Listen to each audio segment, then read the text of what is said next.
Cik? Nama saya Siti Rahmah binti Zainal, boleh panggil saya Rahmah. Okey, so Encik Rahmah lah saya panggil dia. Ya, betul. Okey, so hari ni datang naik apa tadi?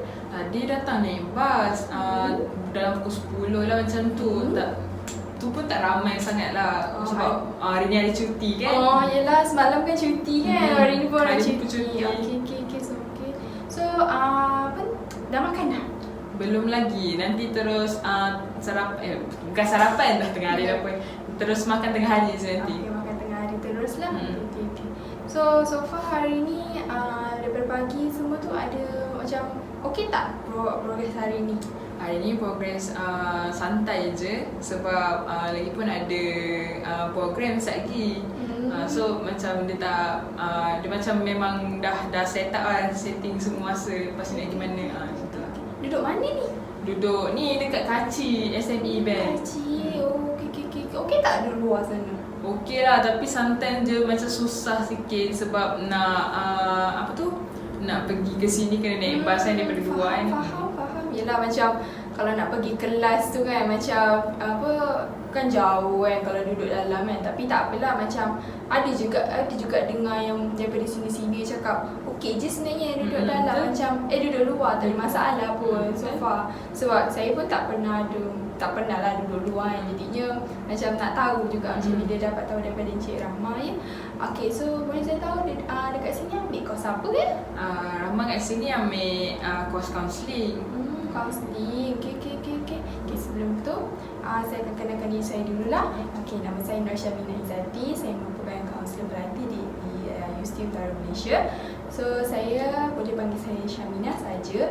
Anggap je saya ni macam seorang macam rakan-rakan yang macam bukan tak payahlah nak panggil kakak ke tak payah. Just anggap saya ni macam seorang macam orang yang boleh Encik Rahmah untuk luahkan. So dalam sesi ni lah, dalam sesi kaunseling kita bakal jalankan ni. So boleh tak saya tahu sebelum ni ada tak pernah macam berjumpa dengan kaunselor lain ke, tak kisahlah siapa pun? Sebelum ni pernah berjumpa dengan kaunselor dalam 3 kali lah, ataupun dah habis sesi dah dengan diorang. So dah habis sesi lah, macam online ke ataupun bersemuka? Sebelum ni semua online sebab diorang dekat ni kan, dekat UEM tapi Rahmah kat rumah macam tu lah. Susah nak jumpa. Okay. So apa yang Encik Rahmah belajar maksudnya ataupun dapat tahu tentang sesi kaunseling ni?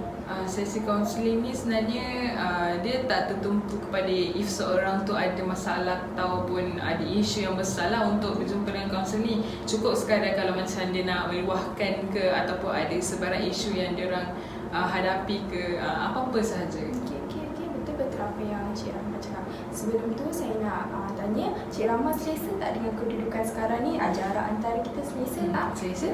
Jelas tak apa yang saya cuba akan sampaikan nanti sekarang ni pun okey kan? Okey, so tanpa melengahkan masa lagi, kita akan mulakan dengan sesi kita lah. So sebelum tu saya akan terangkan tentang apa yang sepatutnya ataupun sesi kaunseling ni lah.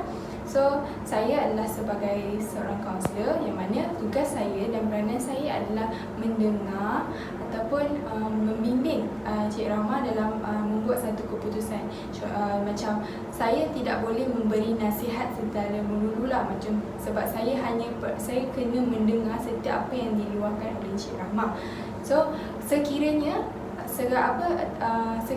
ada terdapat isu-isu ataupun masalah yang sensitif, saya ceritakan kepada pihak luar ataupun Encik Rahmah tahu daripada pihak luar. So benda ni akan menjadi salah satu kesalahan lah, dan tindakan akan diambil sekiranya saya melanggar etika kerahsiaan dalam bidang kaunseling ni. Okay, seterusnya sesi kaunseling ni pula bagi clients adalah Encik Rahmah boleh meluahkan apa saja, tak kira lah benda tu tentang masalah ataupun benda yang Encik Rahmah nak cerita, tak apa, saya sedia mendengar. Dan anggap saja saya ni orang yang mungkin kita belum berkenalan secara rapat, tapi saya sedia untuk mendengar secara luar Encik Rahmah. So tanpa melengahkan masa lagi, kita akan mulakan sesi.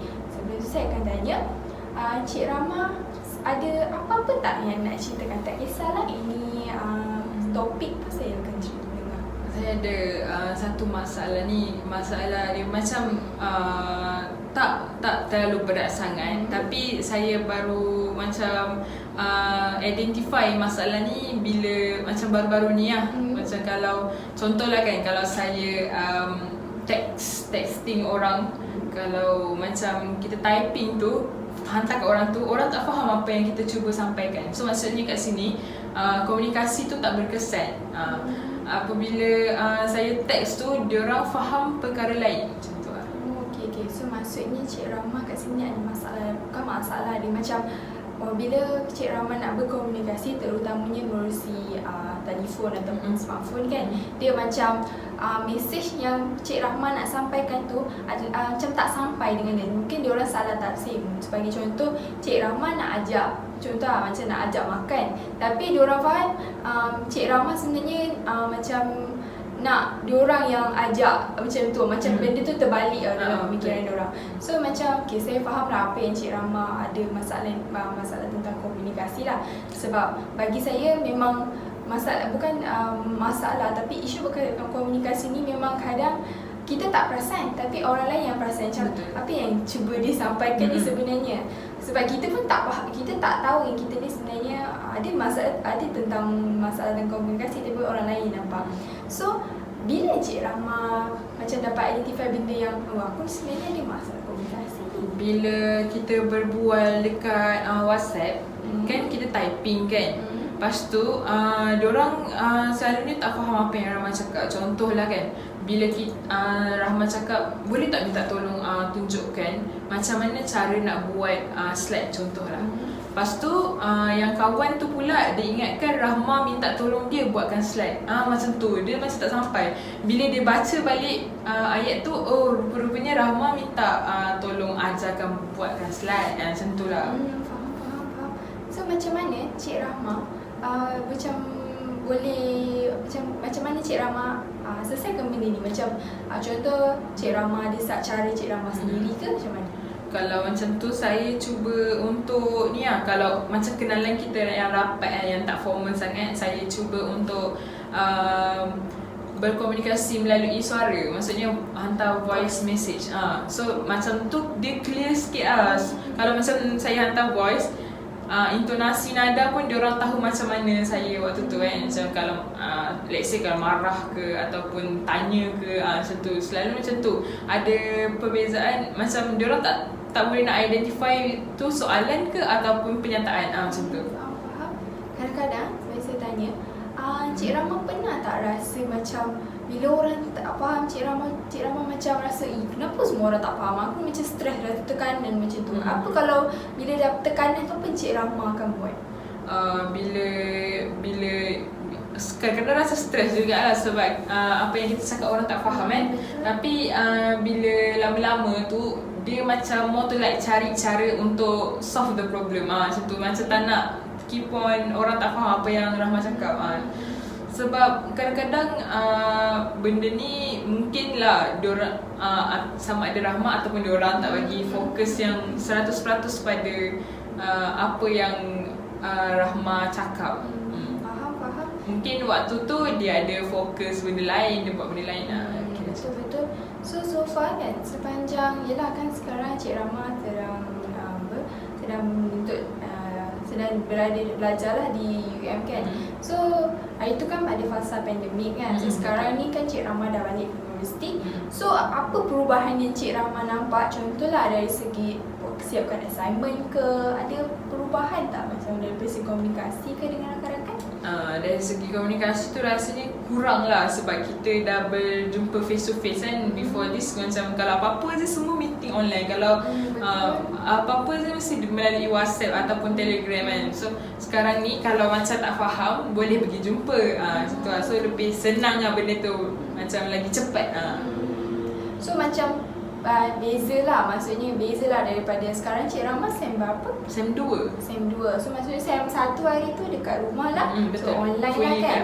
So So macam, yelah mungkin SEM 1 duduk sendiri, belajar sendiri lah kan sekarang. Masa SEM 1 tu mungkin belajar sendiri, duduk dalam bilik. Lepas tu macam nak assignment, nak hantar assignment pun semua tanya-tanya kawan je kan. So sekarang mungkin ada perubahan lah sikit daripada segi macam okay aku tak faham macam mana nak buat benda ni, aku macam ni sebab benda tu mungkin jelas kan.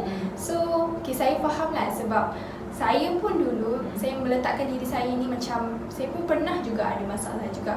Saya sikit share lah tentang diri saya sebab saya rasa dulu saya pernah ada masalah komunikasi. Macam saya pun sama, orang tak faham sebab kadang saya balas chat orang malam-malam macam lepas tu bila tengok balik chat, apa yang aku balas ni sebenarnya kadang macam tu. Ada tak Cik Rama pernah ada macam tu?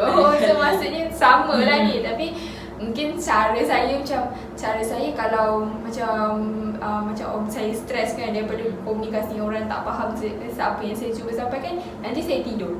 Itu saya lah. Ataupun itulah saya macam cool down dulu, malas nak fikir sebab bila kita serabut macam benda tu kita tak boleh nak buat keputusan dengan tepat kan. So macam ada tak apa-apa yang Cik Rahman nak ataupun advice ke apa-apa daripada saya ataupun Cik Rahman sendiri ada tips ke? Saya nak, kalau boleh nak advice lah sebab lain orang lain cara kan. Mungkin Syamina berbeza caranya, so saya boleh tahu macam mana. Okay lah. Boleh combinekan kan. Okay, betul-betul. Sebab kalau dulu saya macam memang saya orang kadang tak faham sebab saya kadang cakap belit-belit tau. Macam ayat tu macam saya tai-tai, lepas tu saya tak fikir, saya terhantar je sebab saya mana nak tengok balik benda tu kan. So macam saya fikir apa yang saya boleh buat, saya banyakkan bercakap dengan rakan. Maksudnya saya lebih kepada kalau orang tu nak chat panjang-panjang, saya tu rasa hello kenapa, terus call macam benda tu. Sebab saya rasa bila kita call, orang akan faham cara kita intonasi kita bercakap. Kadang orang faham dia ni marah, aku macam marah je. Kalau kita leceh, dia ni marah kan. So macam tu lah, macam kita kena sentiasa berkomunikasi dengan orang melalui kita jumpa ke, terus call ke, terus cakap. Sebab kadang ayat kita ni mungkin, yelah saya ni pun tak adalah pandai bahasa Melayu sangat nak susun ayat cacat nanti, tapi saya rasa lebih faham, lebih senang bila kita call dia macam tu. Lepas tu tadi kan Cik Rahma ada cerita tentang rakan kan. Ada kalau rakan tu yang macam close dengan Cik Rahma, Cik Rahma akan macam boleh open sikit dengan kalau orang tu yang macam dia tak formal sikit kan. Macam Cik Rahma macam macam mana kena susunkan nanti kan. Mesti Cik Rahma pernah rasa macam macam orang tu dia ni nanti aku takut dia kritik aku ke macam tu kan. So itulah apa yang saya rasa macam mungkin kita boleh sesuaikan dengan keadaan kita, komunikasi dengan keadaan lah. Contoh kalau dengan individu A yang rapat dengan kita cakap dengan cara yang macam straightforward, macam terus cakap je ataupun kita call je dia. Kalau orang yang macam formal ataupun orang yang lebih dewasa atau tua daripada kita kena tengok balik ayat tu, susunan ayat tu semualah. Sebab sebab yang Cik Rahma sini cakap lain orang lain cara dia kan. So kita kena ikut macam mana cara dia. So itulah antara tips dia yang saya boleh bagi kepada Cik Rahma. Cik Rahma faham tak yang? Faham. Faham. So basically kita kena macam ikut cara orang tu jugalah kan. Betul. Faham. Sebab yelah nak cakap semua orang akan dengar cakap kita pun tak juga kan. Macam yelah mungkin Cik Rahma pernah ada dalam situasi macam tu, pernah tak? Benar, lagi-lagi kalau orang yang macam kita tak kenal, so kita tak tahu dia macam mana kan cara komunikasi dia. So macam kan, kalau dia nak suruh dia ikut cara kita berkomunikasi pun tak boleh juga. Dia ada cara dia sendiri, saya ada cara saya sendiri. Betul.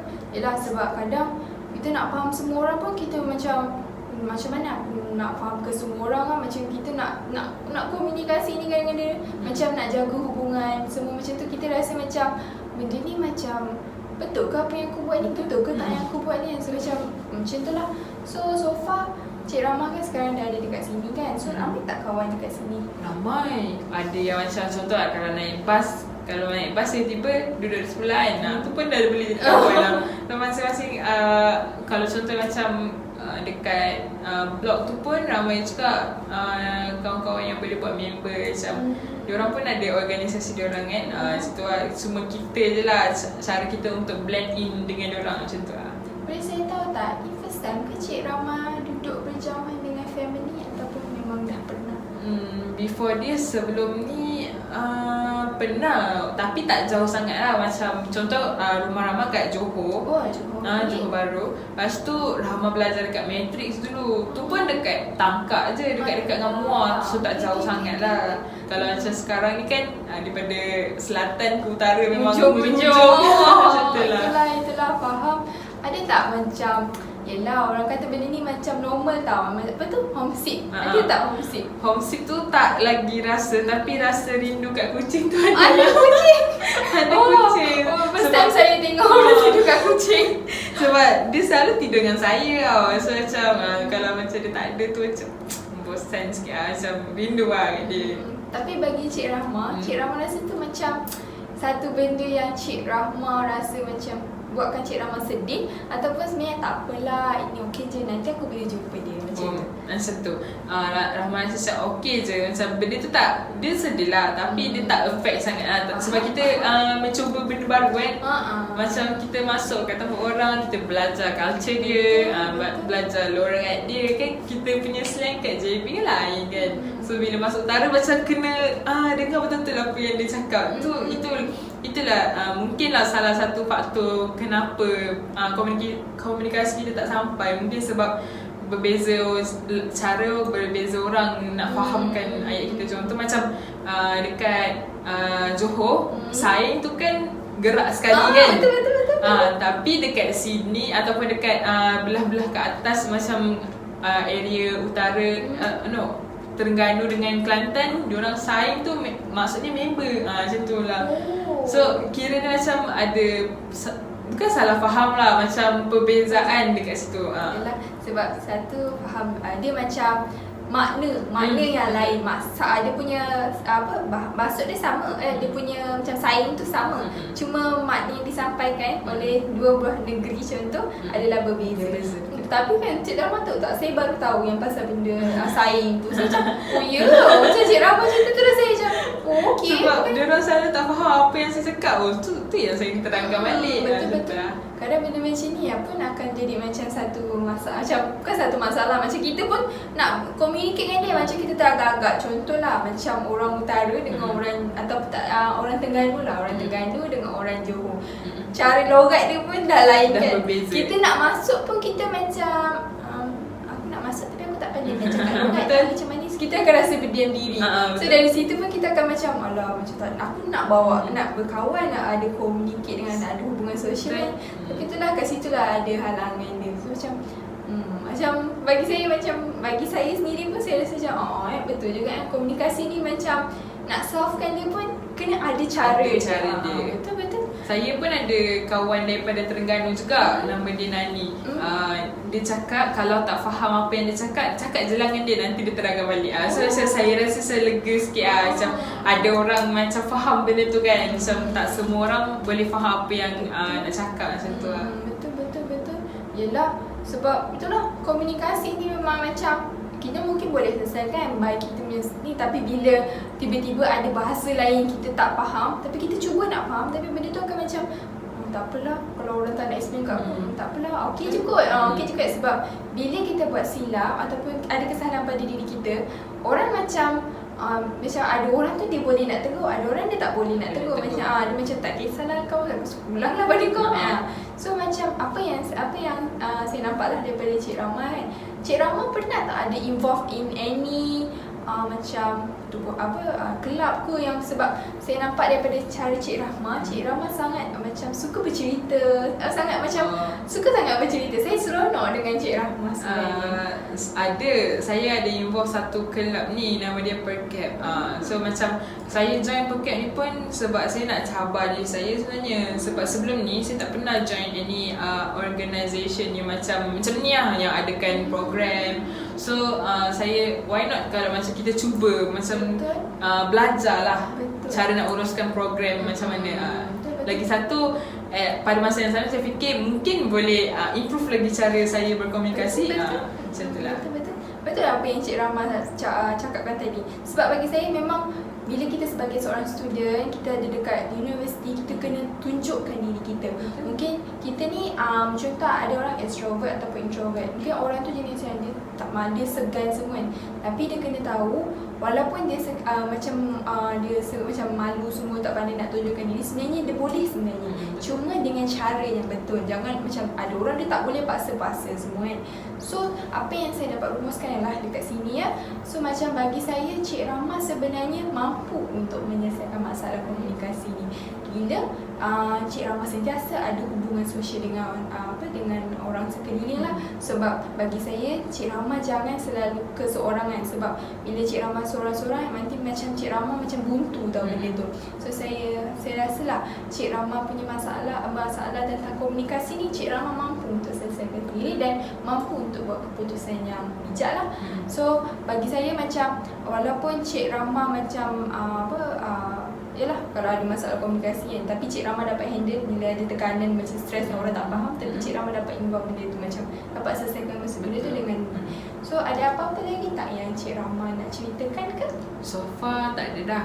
Dan saya rasa masalah tu pun tak besar sangat. Benda tu pun dah diuruskan lah dengan baik. Tapi kadang-kadang tu adalah juga salah faham dia kan. Dia sikit-sikit lah. Tapi tak berat sangat. Biasalah kita hidup ni memang kadang orang tak faham kita lah. Betul tak? Betul. Nak fahamkan semua orang macam banyak betul lah ni semua nak jaga. So macam tu ada. So Cik Rahma dah tak ada apa-apa isu kan, masalah semua. So Alhamdulillah lah semua. So jadinya sesi kita ni akan berakhir lah. So sekiranya Cik Rahma ada macam nak share masalah ke ataupun any issue, insyaAllah saya boleh bantu through WhatsApp ke ataupun kalau malam-malam macam tu tiba-tiba macam Cik Rahma dia macam stres kan. Kadang sebab orang perempuan ni emosi kadang tak stabil bila malam-malam tu nak chat semua macam dia macam nak call kan. Tak apa, insyaAllah kalau Cik Rahma bagi tahu saya awal ataupun bagi tahu chat dulu, insyaAllah saya boleh bantu So itu sajalah untuk sesi kita hari ini. So ada isu apa-apa seperti saya bagi tahu, boleh terus kontak saya. So saya akan tamatkan sesi lah. So terima kasih sangat-sangat sebab hadir dalam sesi kaunseling. Terima kasih juga sebab jadi kaunselor saya pada hari ini. So saya harap Cik Rahma selesa lah sepanjang sesi ni. Alhamdulillah. So kita tamatkan. So terima kasih sangat-sangat. Okay, terima kasih. Okay.